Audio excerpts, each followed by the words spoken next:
Mondays are unmissable from 7:30 on ABC and iView.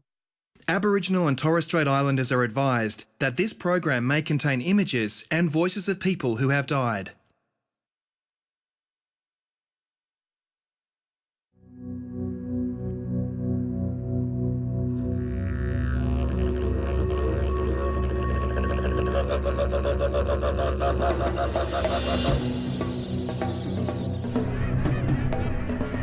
Since 1976, Indigenous people have regained land and native title rights to more than half of the Northern Territory. Land rights now! Land rights now! It's been a hard-fought struggle to get legal recognition of cultural connections dating back 40,000 years. Because we're not going to live in a city area. That's not our life. Our life is out here in the bush. This is where we belong. These connections tie the Territory's Indigenous people to their land and remote communities where living conditions are third world. Living like this is contributing to illness, government threats to remove children, and domestic violence. The problem is this overcrowding, and government and the federal government should do something about that. There's wretched Aboriginal housing across the Territory, despite the fact that 8 years ago, the Commonwealth and Northern Territory governments threw $1.7 billion into Australia's biggest ever Indigenous housing programme. Houses are being built, houses are being refurbished. We'll investigate what went wrong. We'll hear from the politicians and builders. We needed to build houses very quickly, sometimes even on subdivisions that weren't completed. We'll meet the advocates calling for another major investment. It's just appalling that in this day and age that we've got people still living on dirt floors in an economy that is growing and is becoming prosperous. And we'll ask both sides of politics what they're prepared to do now. My target is how we get the money to build 1,935 houses as at today. We really want to do a local-led housing program where they get to say, they do the work. We go at their manner and pace.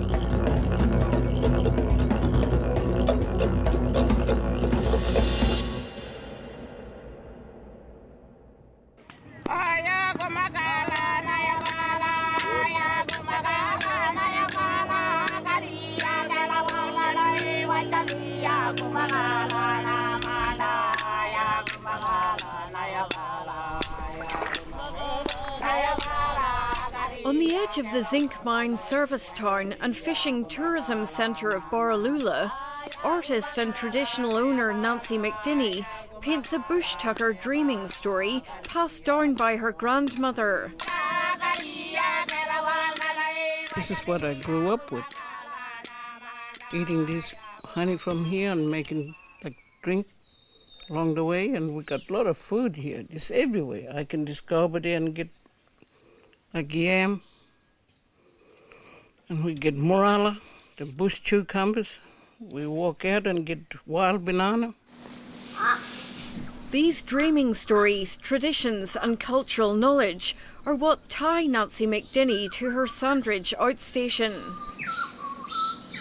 So I'm here on my own country, just good and quiet, and this is my fatherland.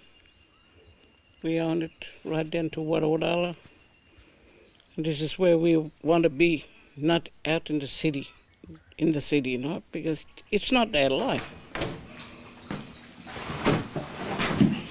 So this is the house. Her house was built in the 1990s by an Aboriginal organisation using government money. And over the years, she's had some minor government-funded repairs. But she despairs about her living conditions. This is my kitchen and lounge room. Wind always come from over there. Rain just come right up here and wet all this part because it's not fixed properly. And it's all covered in. The elder can't sell enough art to afford the housing upgrades she needs. She wants the Territory and federal governments to help. Rain come from through here, and government got a lot of money coming in from all the mine. And they're not even putting all the houses in the outstation. Yeah, and this is the kitchen. Health receptionist Penelope Singh is dealing with similar issues.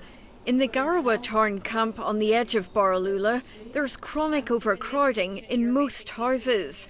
8 adults and 20 children live in Penelope Singh's 2-bedroom house. Yeah, this is my mother-in-law room and my sister-in-law, and they sleep with the kids here.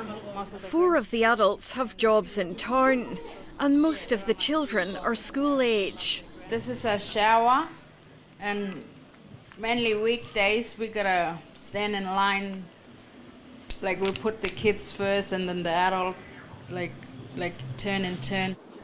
She worries about her children's health. When we clean the house, like when we do scrubbing and that, all in the wall, it's like white ants, cockroach. Yeah, and this is Penelope's brother-in-law, Lloyd Johnson, and his 3 children live in a caravan behind the house. Got my 11-year-old boy lives on the bed here, and my little 8-year-old here, and my daughter that sleeps on the floor next to him, yeah. You can see how I got it all set up. It's a bit dangerous with all these cords and everything, you know. Lloyd grew up in this house, worked away in Darwin for 10 years, but came back to work in Borroloola because he wants his children to learn their Indigenous culture. At least the kids will grow up here and they can understand the ways of living the way we grew up when we were kids, yeah, but it's wrong how we're living the way we are now. We should have houses for the kids, you know, and living. Like in most communities, Borroloola's Indigenous housing was built by various governments, Aboriginal organisations and the Army. Rent is collected by different organisations on behalf of the Territory Government to help fund housing maintenance. Many people don't pay, which reduces the money available to maintain houses. Penelope Singh says the adults in her house pay $65 each a fortnight to live in substandard conditions. We need housing in Borroloola. Yeah. You know, not next year, not the year after. We want it soon.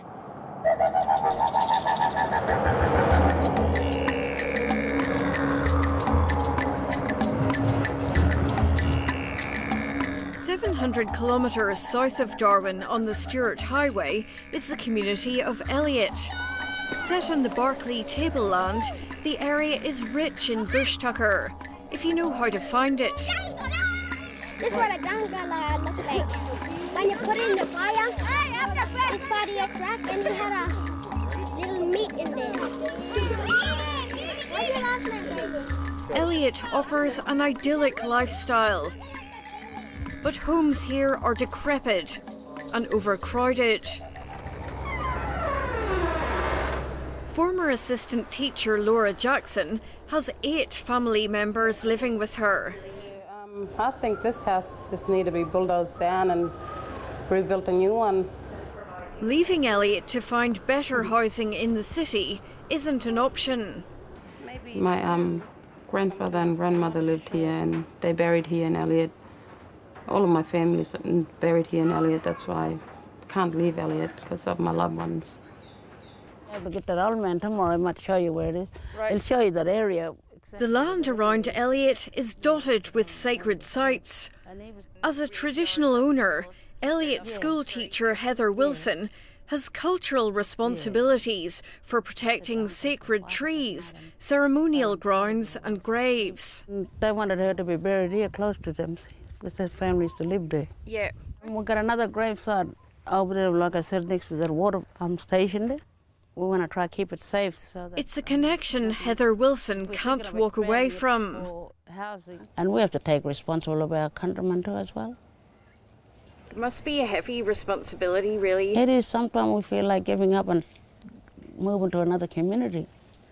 But sometimes we just take on the role what our elders took on. You can see that we haven't got any screen on the window. See? Like most homes here, Heather Wilson's is overrun with extended family. Without mosquito screens, they can't open the windows at night. The fan, if it's not working too well, it's get too humid inside and kids won't be able to get a good rest, you know. She says the overcrowding is having serious consequences across Elliott. It's contributing to high domestic violence rates, creating serious child protection problems and spreading disease. Infection can easily spread in the house, you know, when you got a big mob in the house. Because the houses that we got, it's not suitable.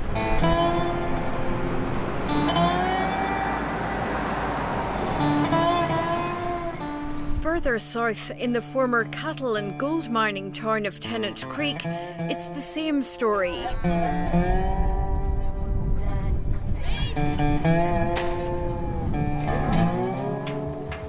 Christine Grant's house accommodates 3 generations. Yeah, water's leaking from the toilets. And air conditioning. You were saying there was a funny smell coming out of the air conditioner. How many people have you got living here about? Just say 20.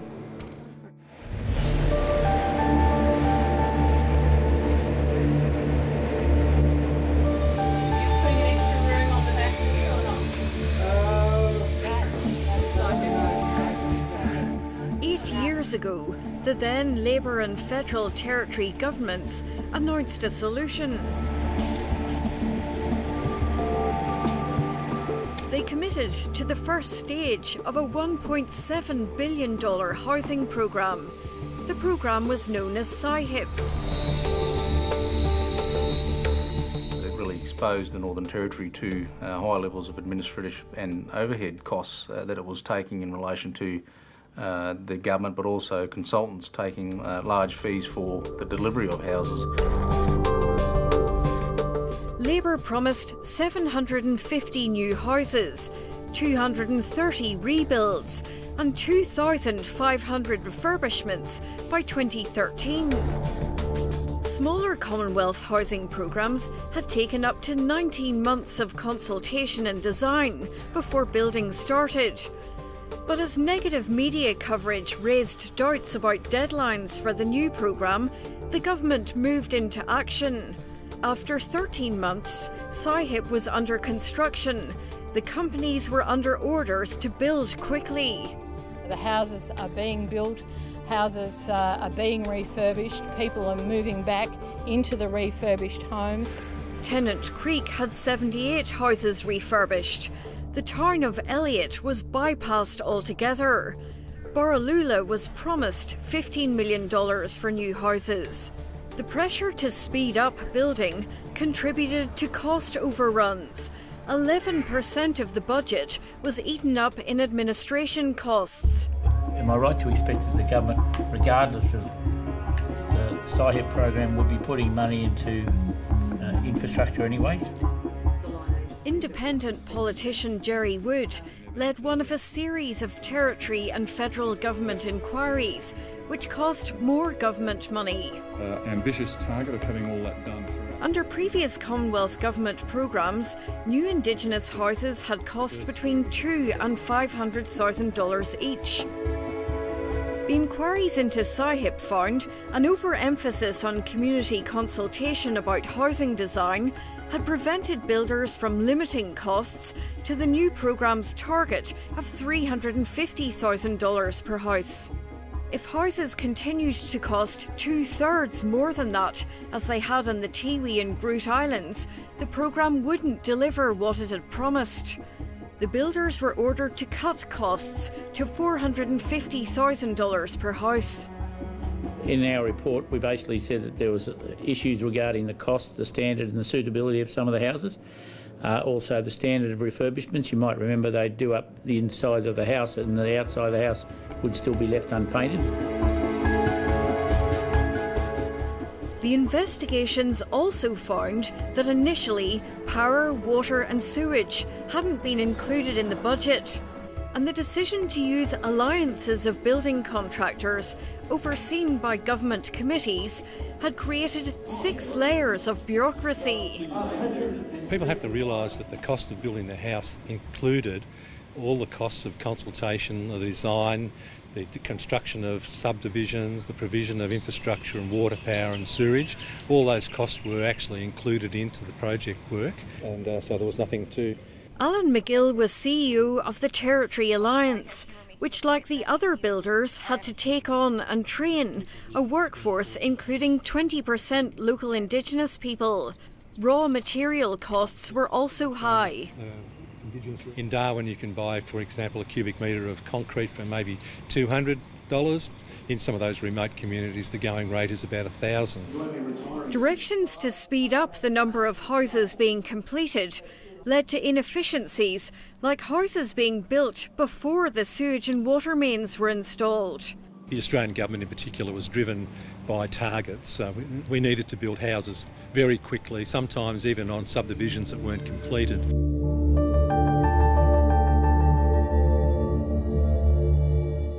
But more importantly, it became clear that the programme's goal of building the 750 new houses wouldn't provide enough extra bedrooms, even in the communities chosen to benefit. There would be a lot of people in communities now that have a very fine house, as good as you'll get anywhere in Darwin or southern cities, but the point is there's not enough. And the question is really, did we need to build to that standard?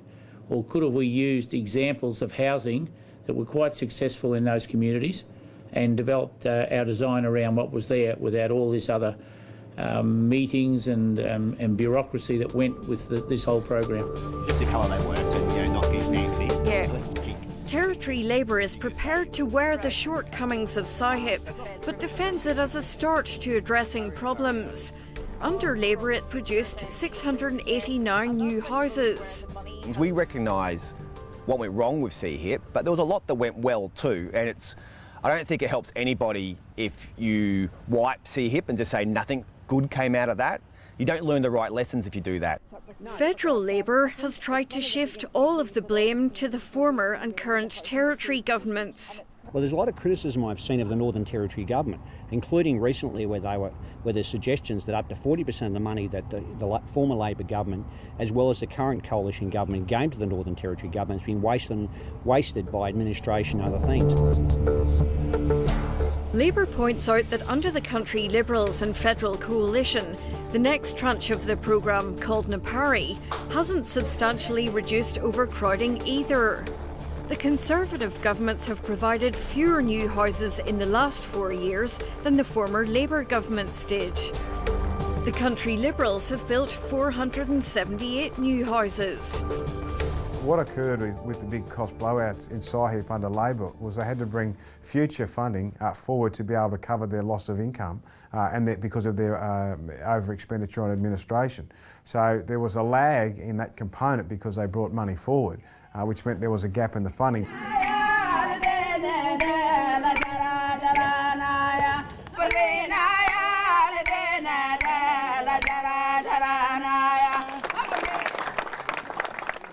Borroloola's Indigenous clans have had cause for celebration over the last year.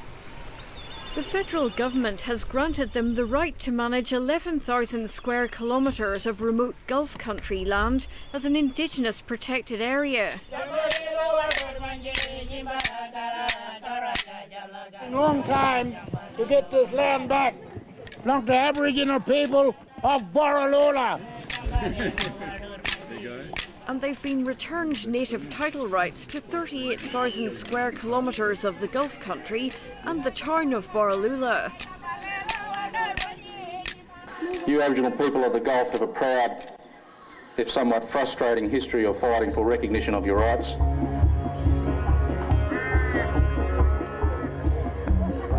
With few strong Indigenous organisations left, with the capacity to get a government audience in Canberra or even Darwin, advocacy for Aboriginal community needs, including housing, has fallen to the land councils, which are primarily charged with progressing land rights. Let's not forget that it was here at Borroloola that the first claim under the then new Aboriginal Land Rights Act was launched in 1977. The Northern Land Council is calling for a commitment to another major housing programme and warns of a deepening crisis if that doesn't happen. I think it's going to further exacerbate the crisis in Aboriginal affairs, and it'll also be a stain on the nation to have its first Australians in such poor health, and that's not something that's conducive to a national discussion around constitutional recognition or settling with the First Peoples of this country. Well, we need more houses. Independent politician Jerry Wood thinks where communities can contribute to either paying for or building houses on Indigenous land, they should. I don't think it's the government's role entirely, I'm not saying it shouldn't have a role, just to supply all the houses for all the communities in the Northern Territory. I think those communities which do receive money from royalties should be required to reinvest that into their own communities. The Northern Land Council is cautious about that idea. Well, it's really the decision of traditional owners if they wish to use their own monies for these kinds of citizenship entitlements. They need to be aware, though, that the government should be providing some of these as part of the government's services to remote Aboriginal people and all citizens of the Northern Territory, so we certainly don't want to let governments off the hook.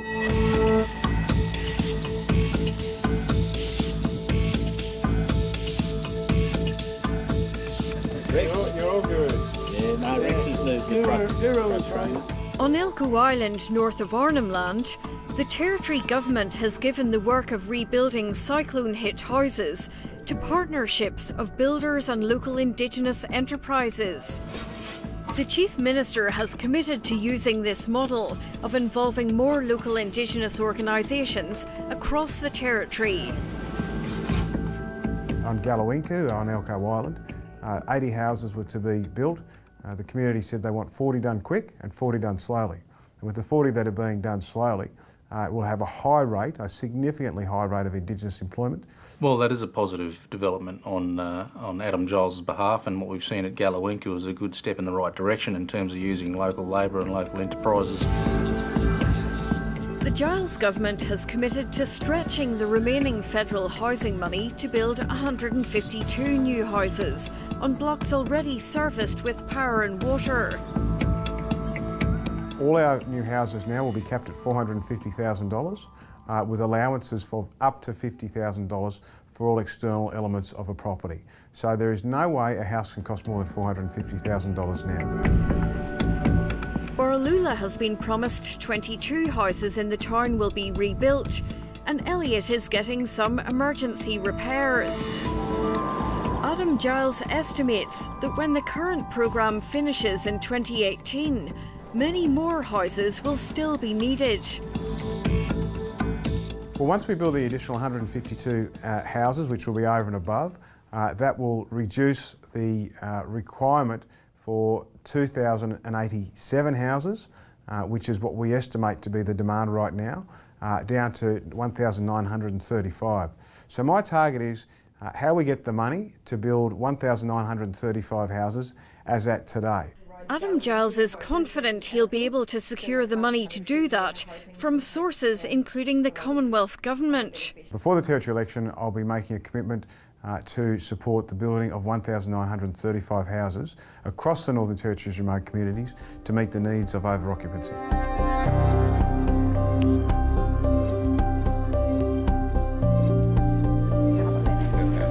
Hello, how you going? Michael Gunner. Yeah. Territory Labor announced its Indigenous housing plan in the Gulf community of Nuka. It's committing $1 billion of Territory government money over the next 10 years. Nuka's a fantastic example of what went well and what went badly with CHIP. They've got a lot of new houses in Nuka, but they really only got 9 extra rooms at the end of that. So we want to focus our plan really on delivering extra rooms. Labor plans it would build 600 extra rooms a year by contracting local Indigenous organisations to provide granny flats, kitchens and bathrooms on existing house blocks. And you should see people's eyes light up out bush when you say, look, you've got a big block. Your power and water's already to it. What if you just build a granny flat in the backyard? You know, an extra bedroom, extra kitchen, extra bathroom. Well, I guess it's, you know, the first time that there's been such a significant commitment from Territory monies for remote Aboriginal people. I think that's a step in the right direction. It obviously won't go far enough. Knowing $100 million a year won't solve overcrowding, Territory Labor is pushing for another SIHIP-sized federal commitment. We do need that again, and the best way to secure it is by the Territory Government doing its fair share and actually having a program on the ground that's working.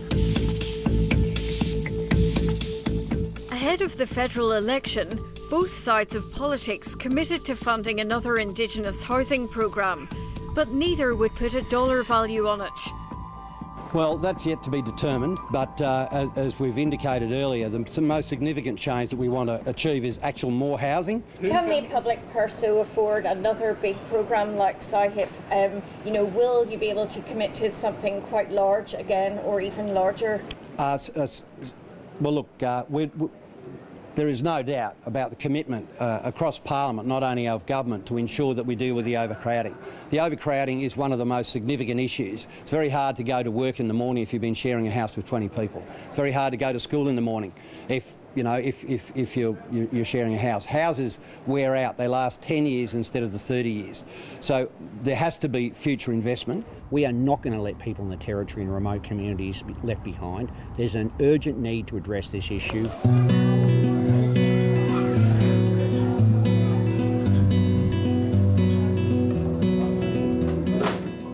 Promises being made worlds away from remote Indigenous communities. In Baralula, Penelope Singh's family are all home for the evening. Everyone's crammed in. It's a challenge getting the family settled in the room they'll share before bedtime. Penelope Singh is hoping the federal and territory governments will make sure her family doesn't always have to live like this. Maybe I reckon if instead of talking from long ways, you know, they should come and see the lifestyle we're living in, you know. On their outstation outside Baralula, Nancy McDinney and her family teach their children their important dances and songs.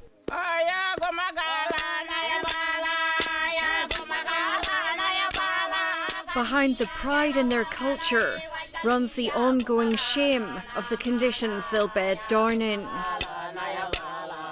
And this is where we sit here and got a good home to get all the kids up and dancing, teaching them how to sing. That's why we like to be out here, and you know, and we like the government to build a good house.